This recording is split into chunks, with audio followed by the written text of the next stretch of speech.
The hip-hop world might be on the verge of another seismic moment. And this time, it pulls together three names that have shaped the culture for decades. Sean Combs, better known as Diddy, Tupac Shakur, and Dwayne "Keefe D. Davis." Recent reports suggest that Diddy could potentially be called as a witness in the upcoming trial connected to Tupac Shakur's 1996 killing in Las Vegas. If that happens, it would mark one of the most dramatic twists in a case that has remained one of hip-hop's most painful and controversial mysteries for nearly 3 decades. For years, the killing of Tupac has been surrounded by speculation, street lore, documentaries, interviews, and endless debates. But in 2023, when Keefe D was arrested and charged in connection with Tupac's death, the story shifted from conspiracy theory territory into a courtroom reality. Prosecutors allege that Keefe D played a central role in orchestrating the shooting that took place on September 7, 1996, near the Las Vegas Strip. He has pleaded not guilty, and his legal team appears prepared to challenge not just the evidence but the narrative itself. Now here's where it gets explosive. Keefe D has long claimed in past interviews that Diddy once offered money, reportedly up to $1 million, to have Tupac killed at the height of the East Coast-West Coast rivalry. These claims have circulated for years in various forms, particularly after Keefe D gave interviews and spoke publicly about the alleged events. However, it is crucial to emphasize that these are allegations. Diddy has consistently denied any involvement in Tupac's murder, and has never been charged in connection with the case. According to sources close to the defense, Keefe D's legal team believes that if Diddy were to testify or provide a formal statement denying the claims attributed to him, it could significantly impact the case. The defense strategy may hinge on undermining Keefe D's own prior statements, potentially arguing that his confessions were exaggerated, fabricated, or motivated by fame, financial gain, or attention. That raises a powerful legal question.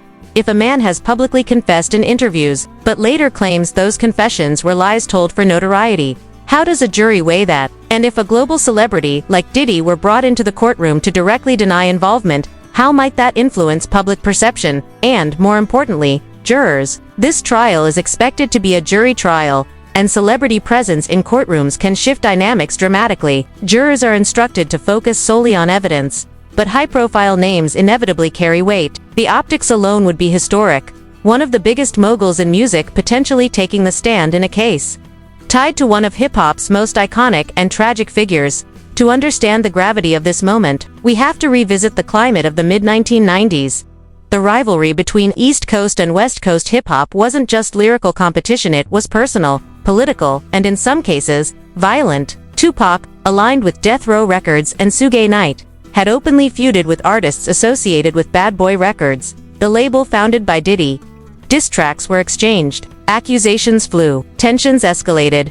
But rivalry in music doesn't automatically translate into criminal conspiracy. Over the years, multiple documentaries and investigative pieces have explored whether the music industry rivalry directly fueled the violence or whether street-level conflicts played a more central role. Law enforcement's current case focuses on gang retaliation, connected to a physical altercation that occurred hours before Tupac was shot, involving Orlando Anderson, Keefe D's nephew.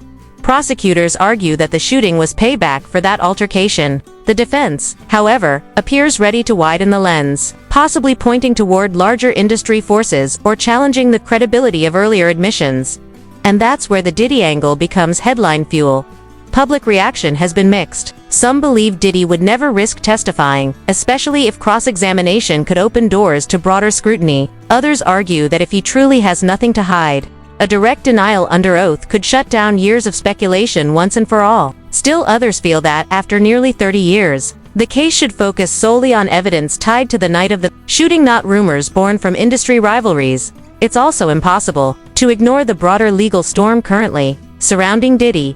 He is already facing multiple legal battles unrelated to the Tupac case, including civil lawsuits and federal investigations. Because of that, legal analysts suggest that stepping into another high-profile courtroom situation could carry unpredictable risks.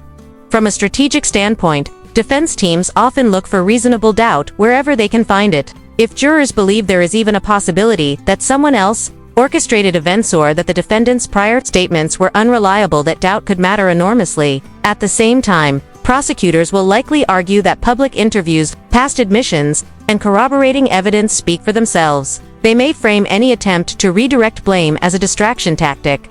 Beyond the legal chess match, there is the emotional weight of this case. Tupac was 25 years old when he died. His influence continues to shape music, activism, and pop culture worldwide. For many fans, justice delayed has felt like justice denied. The arrest of Keefe D reignited hope. You say Suge looks over, he sees you. He looks right at you. Yeah, he looks at me. Okay. When he looks over at you, and then Tupac's busy getting shot. Evidently, the story is Tupac's trying to either get out In of the back seat or something. Yeah. What do you see happening inside their car? I seen a bullet going Suge head. I thought he was dead. So Orlando shot this car across Dre? He leaned over on the window, we rolled down the window, popped. They were drove on my side, I was popped. You know what I'm saying? But they was on the other side. Right. Keefe D reignited hope that accountability might finally come. But if the trial turns into a sprawling battle involving celebrity testimony and decades-old rivalries, the path to closure could become even more complicated. There's also the reality that memory fades, witnesses age, and narratives evolve. The events of 1996 occurred in a different era before smartphones. Before social media, before the digital footprint culture we live in now, reconstructing intent and truth from that time requires careful examination of evidence, not just stories repeated over the years. As of now, there has been no official confirmation that Diddy will be called to testify. Discussions remain speculative, based on defense strategy and unnamed sources. Court filings and judicial rulings in the coming months will clarify whether this possibility becomes reality.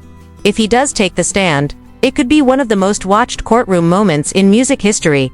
If he doesn't, the case will likely proceed focused squarely on Keefe D's alleged role and the prosecution's evidence. Either way, the Tupac case is no longer just a cold case mystery whispered about in documentaries. It is an active legal battle with real consequences. A man faces life in prison. A cultural icon's legacy hangs in the balance of testimony, cross-examination, and jury deliberation. And the hip-hop community watches closely, because this isn't just about who said what in interviews. It's about whether decades of speculation can finally be separated from provable fact. It's about whether long-standing rumors will hold up under oath. And it's about whether one of the most painful chapters in music history will finally reach a definitive legal conclusion. So now the question becomes, if Diddy is asked to testify, will he step forward and directly address the allegations? Or will his legal team advise distance? And how will a jury interpret decades of conflicting narratives? One thing is certain: whatever unfolds in that Las Vegas courtroom will echo far beyond it. The Tupac case has always been bigger than one night, bigger than one feud, bigger than one headline. And, if new witnesses, new testimony, or new strategies emerge, it could reshape how the world understands one of hip-hop's most enduring tragedies. As updates continue to develop, all eyes remain on the court. Because after nearly 30 years, the story of Tupac Shakur is still being written, this time not in lyrics, but in legal transcripts.